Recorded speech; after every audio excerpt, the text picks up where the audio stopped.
I'm going to go ahead and get us started for today, and welcome. I'm Dean Hebel. I'm the Executive Director of TATT at the Top, and glad to have you here for our May TATT Chat. Some of you know this, but we started these sessions, it's hard to believe, just over 5 years ago now, in April of 2020 at the start of COVID.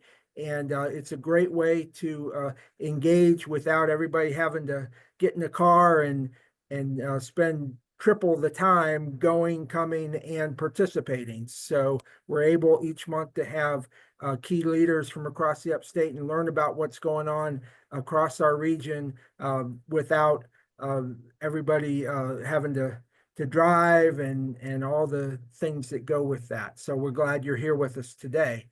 We have had a busy start to 2025, as you would expect.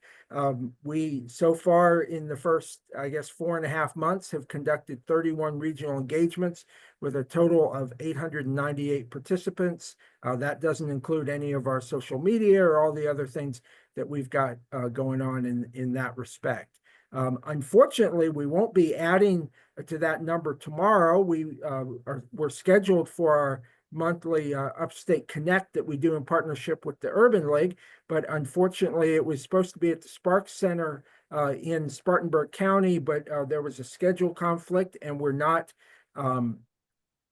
able to have it tomorrow. So disappointed in that, but we look forward to the next session on June 20th when we will have a neat program training tomorrow's workforce with virtual reality. And we'll have some of the virtual reality headsets for people to test and things. And I think it'll be a real neat session. Then we'll take July off, and then we'll be back with the Upstate Connects in August. Our Resilient Upstate work is going very well. We are getting close to the point where we have a number of products from that effort ready to roll out, and we look forward to doing that in the near future. I know some of you have been involved in that work, and we thank you for that. We are very fortunate TATT at the Top to have a great number, about 125 funding supporters who really make our mission possible. In 2024, we added 16 new partners. We have already added 6 so far this year. So we appreciate all those who are supporting our mission through your financial support. If your organization is not a funding partner, Celeste will put the information in the chat, and you are welcome. We would love to have you as a supporter of TATT at the Top. Now, it's my pleasure to introduce to those who don't know him, Paul Clark, who is the Managing Director of VentureSouth. Paul is one of the founders of VentureSouth and is responsible for creating new angel groups, identifying and evaluating investment opportunities, and working with entrepreneurs to develop their businesses and attract growth capital.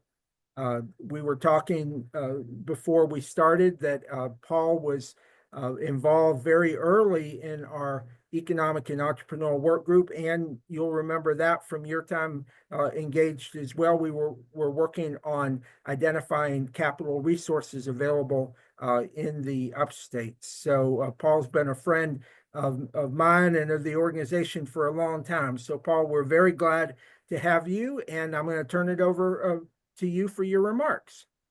Thank you, Dean. Thanks for the kind introduction, and I've enjoyed working with you and the team over the last too many years to count, but glad to still be doing some work on this here in the upstate. And nice to meet everybody. Thank you for taking the time to listen to me for a few minutes. When I was very happy to sign up for the workshop, but I forgot to ask Dean what you wanted me to talk about until very recently. So we're providing a bit of an introduction to VentureSouth, but mostly going to try to talk a bit about what angel investing and venture capitalists do and why that's an important piece of an entrepreneurial ecosystem. It's a pretty niche piece, so I'm going to start at a fairly high level, but I'm happy to dig into whatever details you guys want to go into as we go. So that's the plan for the next 20 minutes or so. Just as background, my name's Paul. I'm obviously not from the upstate of South Carolina originally, but I've been here for 15 years. I'm from the UK originally. I'm one of the partners of VentureSouth. VentureSouth is a big angel group based here in Greenville, South Carolina, where we started our first angel investing group, the Upstate Carolina Angel Network, back in 2008. Since then, we've built VentureSouth out across the Southeast to be making early stage investments in startup companies all across the Southeastern United States. And so what we do is we bring together people interested in funding startups that we call angel investors with the people running the startups that we call entrepreneurs. And we try to provide some education so that those two groups can speak the same language, figure out what each other's problems are, how to solve each other's problems, and potentially build some interesting companies, build some wealth, create jobs, and have a good time doing all of that here in the Southeastern US. So that's our goal.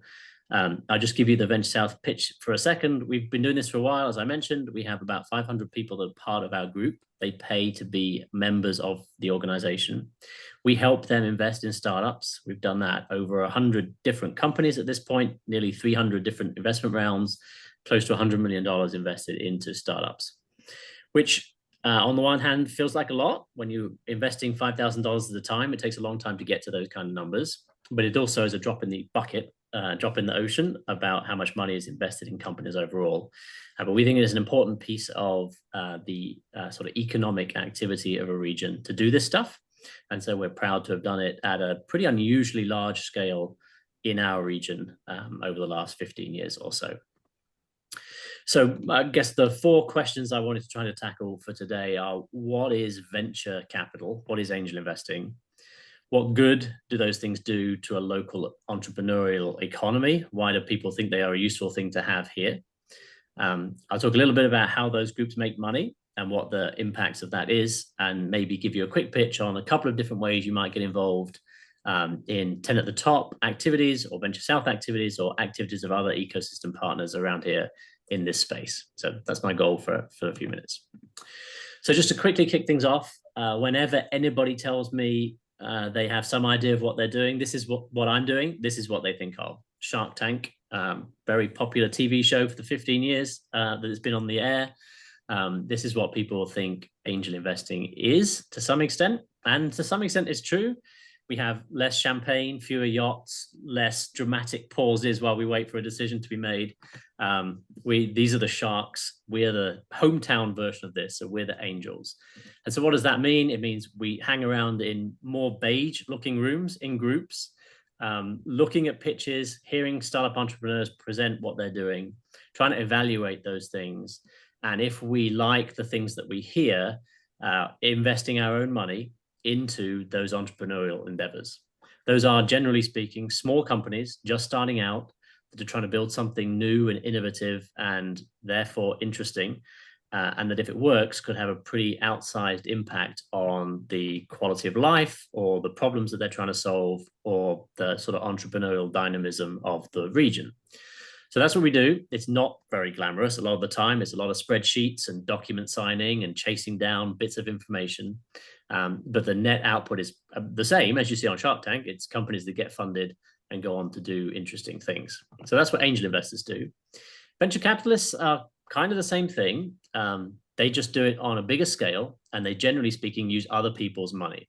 So rather than Paul investing Paul's money in a startup, the venture capital version of Paul is I run a fund of somebody else's money, and then I decide what companies those get invested in.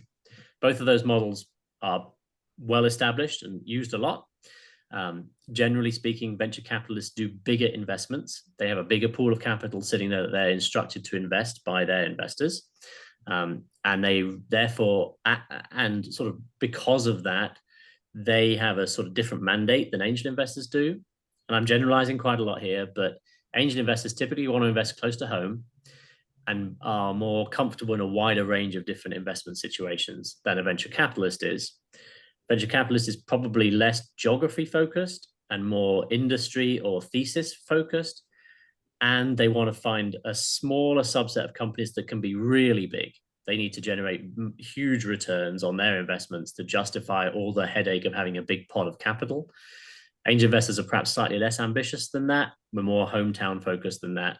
And therefore, and sort of related to that, we can do a wider variety of maybe more complicated or less straightforward, not quite so well thought through yet ideas than a venture capital fund might do. So there are some differences. We're also a lot nicer than venture capitalists. So if there's any on the call, I will not really apologize for saying that. We're supposed to be nicer. We're supposed to be helping the entrepreneurs in our communities much more than a venture capitalist whose primary job is to make sure their investors make a lot of money. Our job is that as well, but we also want to we do that in our own backyard. So we have to be nicer to the people we're playing with than a typical venture capitalist would be. So I've made a few enemies on the venture capital side there. I'll make a few more enemies as we go, but this is that's the basic of what we do. This isn't new. There's a pretty good case to be made that the United States is founded on or was discovered by people being funded by angel investors or venture capitalists when the first expeditions were sent here, in 1492. Across the whole industrialization, industrial revolution and into the modern period, there's always been mechanisms for things to get funded. The term angel investor comes from people funding plays during the Depression era on Broadway. So even the term goes back 100 and something years at this point. And so this has happened a lot in a lot of different ways. The sort of modern way of thinking about it starts sort of in the 90s or so, when people on a more kind of rigorous and systematic way started finding ways to put this equity investing, so buying shares in companies, putting that money into companies in a more disciplined way. That's sort of a last 30 or 40 years, people have been doing that on the angel investing and the venture capital side. I don't know that 2008 was really a new era for angel investing just because VentureSouth started then, but over the last 15 years or so, this has got really kind of professionalized and organized. A lot of this happens in groups like VentureSouth, but a lot of other groups in a lot of other cities. And so this just happens a lot more than it used to. So that's what it is. I'll pause there for a second just in case I made that less clear for people before I plow on to the next part. But if you guys have any questions on sort of the background, happy to tackle those now. All right, I'll keep going, but let me know if you want me to stop. So the second question is, what good is all of this? This is all interesting and making some good claims and some enemies along the way, but what does this actually do for a local community? Well, first of all, it funds companies. And as Dean mentioned in the introduction, it's perennially a problem to find ways to fund companies. A significant piece of any entrepreneurial ecosystem efforts is to find more capital to fund all of these great companies and ideas that we're creating as a community. So if you're raising the first $1,000 to start a company, you probably do that on your own. You might hit a credit card, you might hit your friends and family, you might get a grant from somewhere, you might do a crowdfunding platform or Kickstarter or something now. But there are a few places you can go to just get started. There's also quite a lot of places you can go if you're a big company. There are trillions of dollars in private equity funds. You could even list your company on a stock market and raise money publicly. So if you're a big company, there's almost limitless amounts of money out there for you. But if you're in this middle stage of needing somewhere between $250,000 or $500,000 up to a couple of million or up to 10 million, it's not always very easy to figure out where to get that from, especially if you need it urgently because you need to make payroll next month. But even if you're planning ahead, the sources of this capital are not always obvious. The two main buckets in the sort of equity investing side I'm talking about is angel investing on the smaller end and venture capital on the larger end. Now, that isn't the answer for most companies. Most companies don't ever go on to raise outside money. They fund it from their own pockets. They fund it from their own customers and revenue. They get big enough and profitable enough to fund it from a bank after that. And that's sort of the standard route. But it's not always easy to get on that standard route if you don't have deep-pocketed friends and family, or you want to grow faster but haven't been established yet, so you can't persuade a bank to lend you money, or you don't have great personal credit, so banks aren't going to lend you money. There have to be other options for raising capital. And angels and VCs invest in a small percentage of companies overall, but on the margin, it's a very useful pot of capital that companies that don't have other funding options turn to utilize. It's not a panacea. It doesn't solve every problem that startups have, but getting some money to go experiment or grow is an important piece of just the vibrancy of startups. One of the reasons that VentureSouth exists today is that in around 2012 or so, we got a lot of communities coming to us saying, we've now created all these startups in incubators and accelerators and tech transfer programs, but they're all dying because nobody's funding them anymore. How do we increase the capital supply to keep these companies growing and alive so that all that work isn't wasted? And so that's the capital gap that angels and venture capitalists solve in the capital side of things.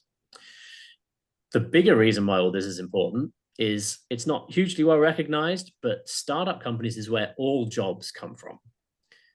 It's a pretty grand claim to make, but if you look at Bureau of Labor statistics data, pretty consistently over time, big companies have gotten big and then generally get smaller over time because they eliminate jobs because they get more efficient.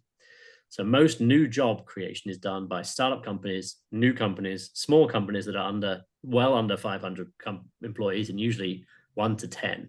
That's where all jobs, sort of net job creation comes from.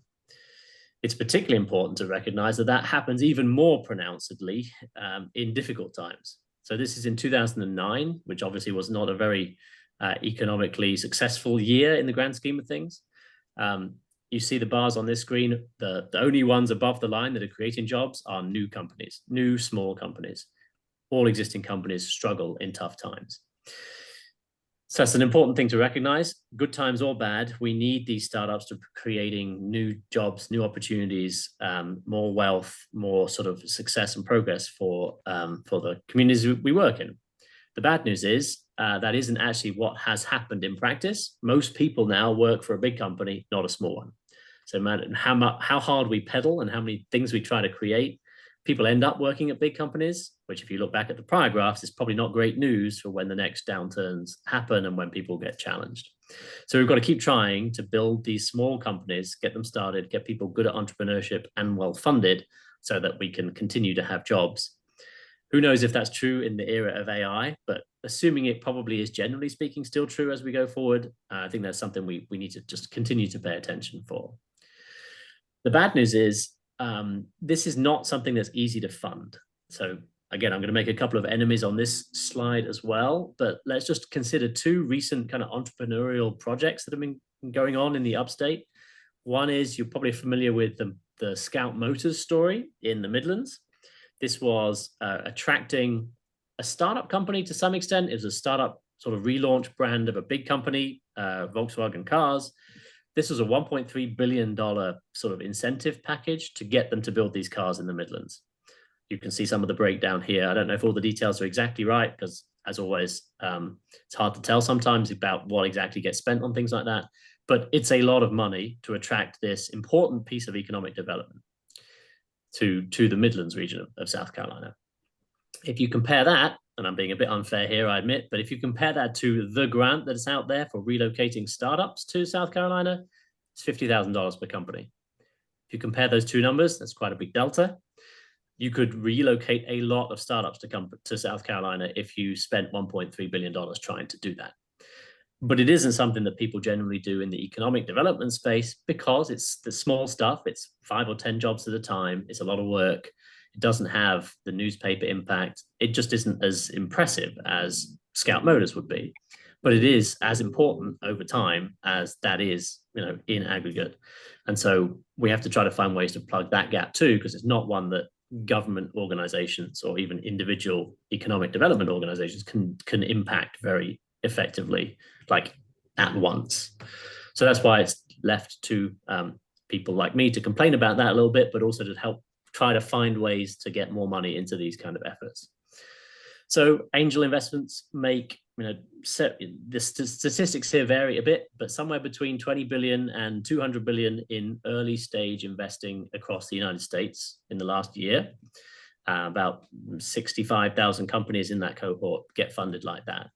In the Southeast, we underperform relative to some areas.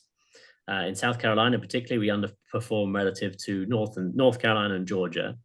But still, that's a pretty meaningful amount of money that goes into startups in our region. And we have to keep doing that to keep things chugging along and new companies being funded. One piece of bad news is often people don't make money doing this. There's, again, lots of different data you can look at, but some of this becomes kind of philanthropic. because it's hard to do effectively. And a lot of venture capital firms don't make money. A lot of angel groups don't make money. A lot of our investors at VentureSouth have not made money because of the deals they've chosen to invest in haven't worked out. So there's a lot of ways to lose money doing this stuff. Obviously, the proponents of it say you can make money and people should do it to make money. The realists say that's true, but you also probably want to think about the positive repercussions of doing it, because it may not make sense to do this purely as a standalone financial investment for an individual. I am making enemies of the rest of the VentureSouth team when I tell you that, because our message is you can make money doing this and we want to show you how to do it. But the reality is it's kind of hard. I'll let you choose which data you believe, whether you can make money or not. The positive data from the angel investing side is if you have a pooled portfolio of companies you invest in, a lot of them on the left side of this bar chart will lose money, but some of them will make enough money so that you can make overall a portfolio return that's pretty attractive. If you recognize that investing in startups is risky, it takes a long time for them to pay off. Some of them pay off big, but a lot of them fail. So you have to have a pretty strong stomach for it. If you recognize all that and you invest diligently, patiently in a diversified portfolio, you can actually make some money doing this too, which is why the VentureSouth tagline is make money, have fun, do good. We actually do think you can make money doing it, and we think it's fun, and you do good things for the entrepreneurial community along the way as you do it. So that's how you could make money if you do things the correct way. So just to give you the very quick VentureSouth pitch, make money, have fun, do good is what we do. We try to find interesting startups across the Southeast, particularly here in South Carolina, and particularly here in Greenville, where me and my co-founder Matt are based. We want to find sort of the best startups we can find around here to invest in them. We think that's fun along the way. We enjoy it. Our members enjoy it. We get to see new technologies and talented entrepreneurs doing fun things. We try to do it in an educational way, so we all learn from each other, and we sort of try to make each other better as we do it. And as I hope I've convinced you, we do good along the way by creating jobs, filling that capital gap, helping companies solve their problems, and making people's lives just a little bit better incrementally as we get these startups moving along. So if you're interested in VentureSouth, I'd love to give you the pitch for the next 2 hours as well, but I'll spare you that for now and just maybe share a couple of different ways that you can get involved that isn't quite as intense as joining VentureSouth as a member. We have worked here in Greenville with a platform called Vicinity Ventures, which is kind of like a local crowdfunding for companies endeavor. It's free to join that. You can go in there and look at 10 different companies in the upstate right now that are raising money. And you can invest, I think $100 is the minimum to participate in that platform. That's a small scale introduction way to start supporting local startups. We have another effort we've been working on the last couple of years called the Upstate Upstarts, which is basically a database of all the companies that fit into the category of early stage technology-based startups that we think are interesting, based in the upstate. These are 7 counters in the upstate, but pretty good overlap with what 10 at the top does. This list and accompanying fund effort is to try to fund some of these local startups as well. Then a few months ago, we put together a list of ideas of other ways people can help us close this capital gap. Obviously, one of those ideas is join VentureSouth, but the other 15 are things that we can do as a community to help get more money into the hands of entrepreneurial endeavors. It's sort of designed to be a collaborative list to see what people thought was interesting and what people might want to work on. So I think I put the link in the slides that we'll get to you. It's pretty easy to find. If there's things on that list that appeal or something you'd like to work on, we would be very happy to partner with you or help you figure out how to do that. Because this is something that we have been trying to solve for the last 15 years. We've made a small dent in the problem, but the problem seems to keep getting bigger as we keep going along. So always looking for more partners to do that. And then obviously keep supporting 10 at the top and all their work on the entrepreneurial side that they do, because this stuff is overlooked, but I think important. And hopefully I've convinced you of that a little bit over the last 20 minutes, and happy to take questions if you guys have any. Great. Thank you, Paul. I guess my first question, you mentioned that it is not easy to make money, especially in the angel side. are you guys a for-profit business or a nonprofit? And how does that typically work for venture capital and angel funds? Yes, we are a for-profit business, and sometimes we do, in fact, make a profit. Yes, and most venture capitalists are in it to make money, so they're all almost always for-profit businesses. Angel groups are usually for-profit businesses, although sometimes they're more kind of volunteer-led, and so they are more not-for-profit. But even those ones can't hang around for very long unless they actually make good investments, because none of the people involved want to keep doing it if all they're doing is losing money. So it can be hard to make money. It is for profit, and if you do it well, you can. But it's not the easiest thing you could want to invest in if you were trying to pick from scratch things you could invest in. Then there are other things. I mean, there are the SC Launch program, which is a quasi-governmental program, which is kind of a not-for-profit approach. There are corporate venture capital funds that are parts of bigger companies that are for-profit focused as well. So there's a lot of different other flavors to this, but the heart of it is to make money backing companies that do well and therefore make money for a lot of people. Have there been any of the companies that you guys have worked with that are now, have exponentially, just taken off and become huge companies, or are a lot of them, their success is that they're profitable companies and employ a few people? I mean, what does that element look like? Yeah, so on the angel side, we're actually happy with that second scenario. They grow, they become profitable, they don't have to be enormous. We're happy with that. We can get our money out for a decent return. We're very happy with that. And so in the upstate, I don't know if anybody's familiar with Atlas Organics as an example of that, but they were a small startup in Spartanburg. We funded them. They were acquired by a PE fund for not a huge amount of money, but tens of millions of dollars. So in a decent sized company, we made a very good return on that. We'd happily do that again every year for the next 10 years. A venture capital fund wouldn't be so excited about that. They want to see the big companies come out of their investing. And so there are fewer of those in the Southeast for sure.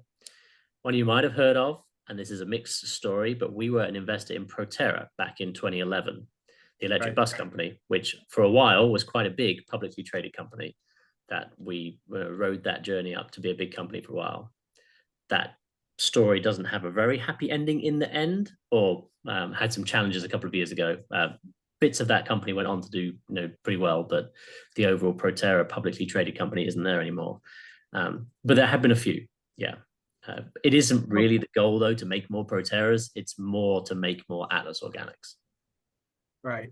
What are some of the tax benefits or implications of venture capital? Some of the tax benefits. So for an investor, if you invest in a company like this, there's a pretty good chance that if you make a gain on it, it will be tax-free. There's something called the qualified small business stock. If you invest in a startup, you buy equity in it, you hold it for more than 5 years, and you make a gain, that gain is tax-free both federally and at the state level. So that's one benefit. Another is there's a South Carolina angel investor tax credit to try to incentivize people to do this. So you could also get a 35% income tax credit against what you invest in a company. So you put $10,000 in Atlas Organics, you can knock $3,500 off your South Carolina income tax over the next 10 years. That's a nice benefit from the individual perspective. From sort of a bigger picture perspective, the tax benefits are payroll taxes are paid, sales taxes are paid. These companies make money, so corporate income taxes are paid, and so that that generates tax revenue for the state of South Carolina and all the public good from that too. So there's that side of things. There's a pretty good public benefit from that too. Right. How do you find your investors and your entrepreneur companies? Finding the entrepreneurs is pretty easy. They find us. If you need to raise money in South Carolina, it doesn't take too much Googling to find the 3 places you go to do that. So finding entrepreneurs is not our challenge. Finding investors is our big challenge. That's the sales side of the VentureSouth business. How do we find investors to do this? And honestly, we haven't figured that out very well yet. We have 550 members that are part of our group, but there's 5 million people in the southeastern US that could do this. And so obviously we have not done a good job penetrating a large section of that market yet. So we do some education, we do lots of cups of coffee, we invite them to come to meetings to see what happens in those beige rooms I showed you at the beginning, just to see if this is something they want to do. We spend a lot of time telling people that this actually is good fun as well as a potential money-making opportunity. And we convince 1% of them, and that gives us our membership quota for next year. So that's what we do. So that's interesting, Paul, to me. So you said that there are 5 million potential investors. What do you define? I mean, is it a certain income level, or where does that number come from? So I sort of plucked that out of the air.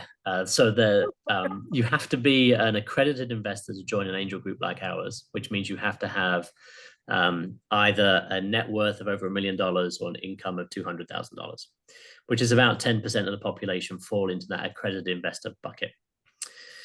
I think the SEC says there's about 18 million households that fit into that bucket in the US. So sort of dividing the US into approximately 4, that sort of fits into what we have in the Southeast.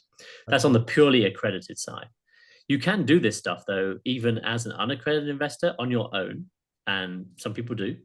On the Vicinity platform that I mentioned, you don't have to be accredited on that. So literally anybody can go on and sign up and put a small amount of money into those startups if they want to. So that really is the population of the Southeast could go do that if they were inclined to do that. You kind of alluded to this when you said it's easy to find the entrepreneurs, but how do you work with entrepreneur development programs like the Start Me effort that One Spartanburg has? I mean, the Start Me and then One Spartanburg's Power Up, and what the Next has and different things. Yeah, so I was being a bit glib on it's easy for startups to find us. The startups that know they want to raise equity capital find us pretty easily. What we do is spend a lot of time trying to educate people on what the different options are and trying to figure out if they actually do want to raise this kind of money or not. As I tried to allude to at the beginning, this isn't necessarily the right answer for most companies. So if you're opening a restaurant in downtown Spartanburg, VentureSouth is not the right place to go for that kind of capital, although lots of people do pitches for that.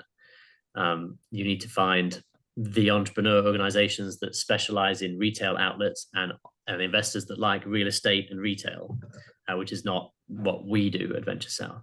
So it's really a question of directing people into the right places. There are some places like Next that deliberately go to try to build tech companies, which we like. And there are others that do more Main Street businesses that we aren't such a good fit for. So trying to figure out where people should go is not super easy, but it doesn't take all that long to, for people to figure out where they should be going. But there are now, for more of the retail, there are other similar entities to you all that concentrate in that arena, right? There are, yeah. There's certainly ones that specialize in consumer products of different kinds. So if you have a new hot sauce brand or something like that, that's what they want to invest in. There are places you can go that have a more kind of real estate focus. Yeah. So even on the Vicinity platform, a lot of the things they have on there have some kind of a local community real estate angle to them. A swimming pool or a music venue or something like that go through that platform pretty well. So yes, there are definitely sort of focus places you can go to access that kind of capital too. So I think this kind of investment probably interests and attracts young professionals, young people, but certainly their resources may be sometimes a challenge. But how do you engage young professionals in the venture capital world? Yeah. You hit the nail on the head there. Excuse me. The people that generally find this most interesting tend to be younger. The people who have the resources to do it tend to be older. So we have to try to marry those two together. One way to do that is mother-daughter teams can join VentureSouth, and the daughter does the work and the mother writes the checks. So there are ways to do some of that kind of activity to broaden people's interests. Our typical demographic of investor at VentureSouth is 45 to 55, later in their career, has some assets, are interested in diversifying in a few different things. So those are the sort of serious answers of that question. They're young enough to want to do it. They're young enough so that they actually will see a return from it, because this can be a long-term proposition. but they also have the resources to be accredited and make this kind of investment. And if they lose the money, it's not going to ruin their retirement because they lost a bit of money doing some angel investing. We do like to get younger people involved. They have the time to do some diligence work with us. They have strong opinions about where things are going that perhaps some of us don't have. So we try to get a broad range of perspectives in the group to help us make good decisions. Great. So last question, Anne Marie was definitely paying attention because you alluded very briefly to the 3 places for startups to look for funding and guidance on launching, and she wants to know what those 3 are. Okay, yeah. So I was talking about the 3 places for actual dollars of capital. VentureSouth is one.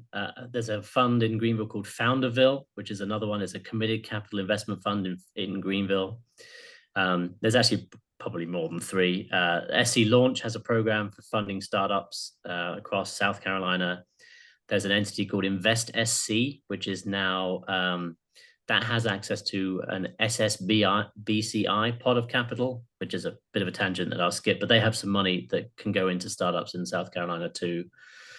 There's an entity called Abundance Capital, Abundance Capital, which does a more philanthropic approach to this. You make a charitable donation to them, and then they invest it for you in startup companies. So what's that? Is that 5 so far? So there's 5 to start with. You're at 3-ish. Yeah, so, there's 5. And then in terms of sort of more general resources, the Start Growth thing, Dean, that is in the 10 at the top umbrella is a good place for sort of resources. Next has kind of an ecosystem map that has ecosystem resources and capital providers on it. So there's a few other places for more kind of wider resources to look at if you are interested. Great. Well, Paul, thank you so much for sharing. I really, you take a topic that I think we all have an interest in or know, goes on, but don't have a real clarity of what it means and, what the value of it is. And you did a great job kind of showcasing all those pieces and why in a place like the upstate of South Carolina, the more venture capital opportunities we have, the more it provides businesses the chance to grow and succeed. So we really appreciate you taking the time to be with us today. And I know Justine put the one link from VentureSouth in the chat, but if you have anything else you want to add in there, you can do that after you're done. Okay, great. Thank you. I really appreciate your time today and hope everything carries on going well. Great. All right. Well, Justine, I will turn it over to you. Paul, if you'll share your screen. Perfect. And Justine, I'll turn it over to you to introduce our resource update. Thank you very much. Thanks, Paul. I always used to joke when I was working with the Upstate Entrepreneur Ecosystem folks that I'm a non-entrepreneur because I just couldn't get the risk anymore. When I was younger, I would have done it, but it's like you're jumping off a cliff. But I think it's so fascinating, and always I'm thinking of how we can talk more people into it and the importance of it and the amazing dichotomy between the numbers of employers and revenue coming in when everyone assumes that the large companies are bringing in the revenue, but it's starting out with the smaller ones. So thank you so much. I always love listening to all that stuff. Okay, but to the point, hello, everybody. Justine here. I have the honor today of introducing Mr. Dave Pruett. He's the Director of Programs with FAVOR Upstate, and I will get your slides going. Just let me know when you're ready for the next slide. All right, thank you. And we really appreciate the opportunity to let people know who we are and what we do, what we offer. We are Faces and Voices of Recovery. That's what FAVOR stands for. And FAVOR Upstate started in 2004 as FAVOR Greenville. First physical location was in 2013 in Greenville.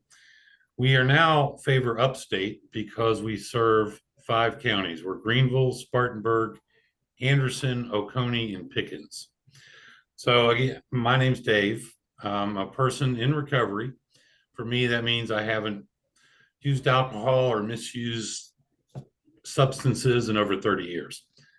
I'm a family member in recovery, and I am the parent of someone who has lost their life due to to drug use. So I've got a lot of reasons I do this, and we want to let you know that we're here, that we offer our services free of charge, and we're going to tell you a little bit about what we do. So next slide, please. So our first, trying to move my, there we go. The first thing we do is we try to rebuild lives, working with individuals. We support all pathways of recovery, which means a lot of different things, a lot of different people. 12-step recovery is the most well-known, but people have different needs, and we just want to support people. So we refer to that as all pathways of community. We don't charge fees for anything we do. We don't have any judgment. We just try to accept people where they are and help them on whatever path they choose. We have virtual and in-person options. And since 2023, we've had over 11.9 thousand individuals attended our in-person support groups. We have meetings throughout the day, night. We have weekends. We've hosted over 782 all recovery meetings. And we refer to what we do as walking with individuals on their journey of recovery. We don't drag people, push people. We just want to support people where they are. And those of us in recovery have found that important for ourselves. We had people who had hope for us and showed up for us. And so we just try to do the same in return. The next slide, please. So healing families is our next component. Again, we charge no fees. We have no judgment. Our family recovery support services, we do that through education, support, and listening ears. And since 2023, January 2023, we've served over 2.8 thousand family participants that have attended our in-person support groups, and we've hosted over 256 family recovery support groups. Our next slide, please. Our third component is strengthening communities. We do this in a variety of ways. Again, no fees, no judgment. We want to break down the barriers to addiction recovery support. A lot of people don't know that there are others out there that, that can help. And what we want to do in opportunities like this to speak to people, just let you know we're here. We try to bridge the gap in holistic healthcare. A big thing we do, we've got a helpline that's available 7 days a week, 365 days a year. People call in with all kinds of needs, and we connect to resources. So we're always expanding our resource list for everything from housing to food to supportive jobs, all types of healthcare, all types of questions we get. So we try to bridge that gap. And since January 2023, we have supported people with over 11.7 thousand harm reduction materials distributed, Narcan being the most popular. We've had over 329 outreach events through facility partnerships and community outreach. We always welcome opportunities to speak to groups or people anywhere at any time that we can do that. Again, just to let people know we're here. And we've had over 425 helpline hours spent delivering immediate support. So those are some of the things we do. Our healthcare and community outreach, some of our the people that we work with are on the screen. We do assertive community engagement. Our ACE team goes out where people need us. We've got physical locations, but a lot of people need us, can't get here, so we go out to them. In the hospitals, we have expert teams that part of what they do is screening, brief intervention, referral to treatment, and again, try to connect to resources. And we try to be that that gap, bridge that gap right there. We go out and do HIV and HCV testing, again, just to connect with people. There's a huge need in our communities, and so we just try to help there. Next screen, please. So how do we do that? I spent 30 years in management. I've been in recovery a long time. And I say I retired early and started doing peer support work, not knowing what it was. Didn't realize this is what I was doing all along, but now do it in a more structured way. So peer support in recovery is evidence-based. Advocacy is a big thing we do. Shared lived experience is a requirement to be peer support. We help people with accountability. Connect to the community, be part of the community. We do this through individual one-on-one peer support. Like I mentioned earlier, we walk with individuals during their recovery. We help people set goals and outcomes, help find work or different work, or go back to school, or connect with their families and children, and all sorts of things. Whatever someone needs, they determine what they need, and we try to help them get there. And our next screen. So we do have a formal peer support training. We have we're approved through the Addiction Professionals of South Carolina. It's a 46-hour formal training that anybody with lived experience can go through. There is a $300 charge. That's the only charge there is, and that's just to help us do the training.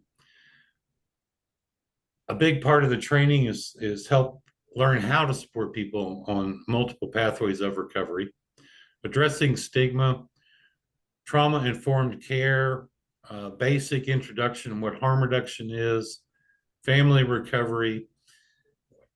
We give people a basis to equip them with the skills and qualifications needed to support people seeking recovery. So that's what Certified Peer Support Specialist training is. And our next screen. So I could go on for 2 hours, but in 10 minutes, that's briefly what we are. The big thing we want people to know is that we're here. A lot of people still don't know we're here, even though we've been here a long time. And we want people to know we're here because you or a family member or a friend or a neighbor, people need help and support. And we just want you to know that we're out here, and that's what we're here for.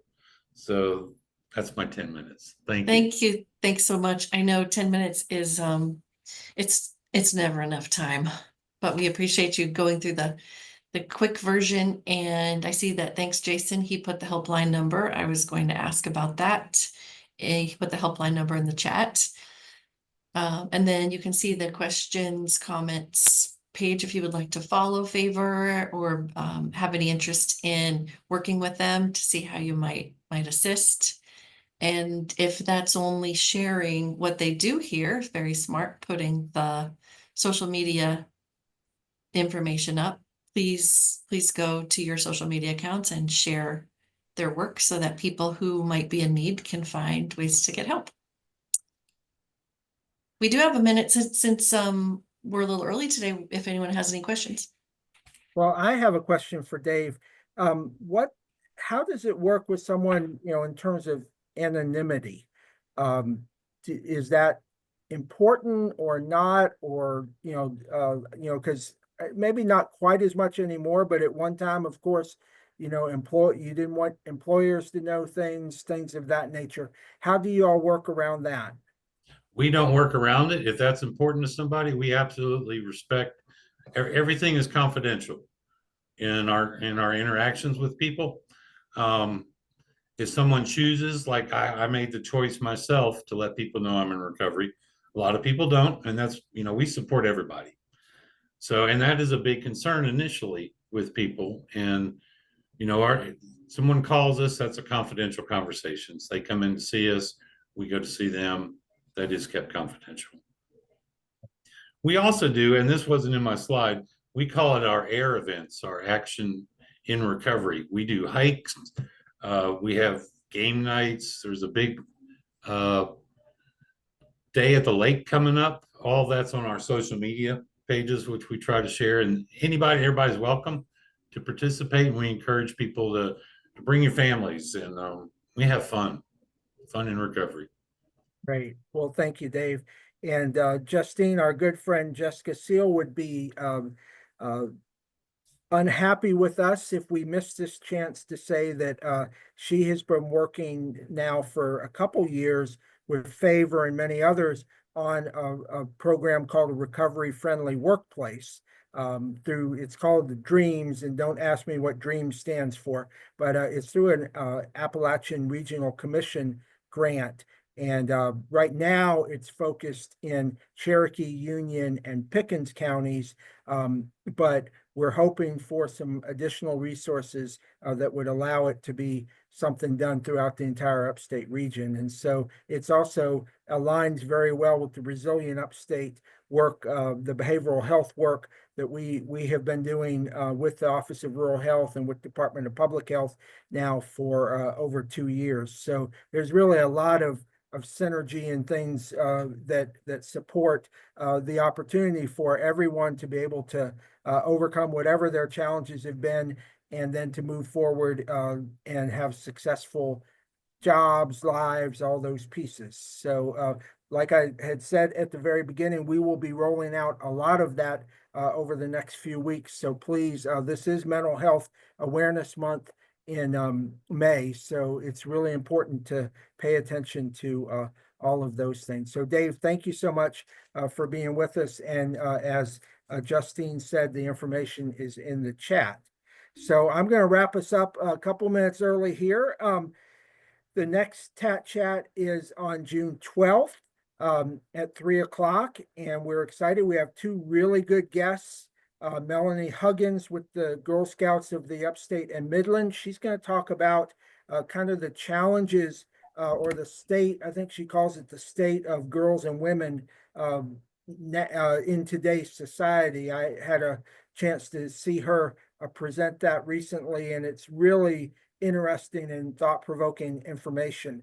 And then our second guest will be Adela Mendoza with the Hispanic Alliance. They are celebrating their 15th anniversary, had a big event a couple weeks ago that was just outstanding. And they have been doing wonderful work in Greenville, but also expanding out across the entire state of South Carolina. So we'll hear from both of them, both of those groups on June 12th. Celeste has put the link to register in the chat. So if you're able to join us, we certainly would be glad to have you for our next TATT Chat. So as for today, it looks like it's a pretty afternoon, and we've had rain so much for the last few days. I hope we get some nicer non-rain weather here this weekend. I hope everybody has a great day and a great weekend. And thanks again for being part of 10 at the Top. Hi, everyone. Thanks, everyone. Bye. Bye, everybody.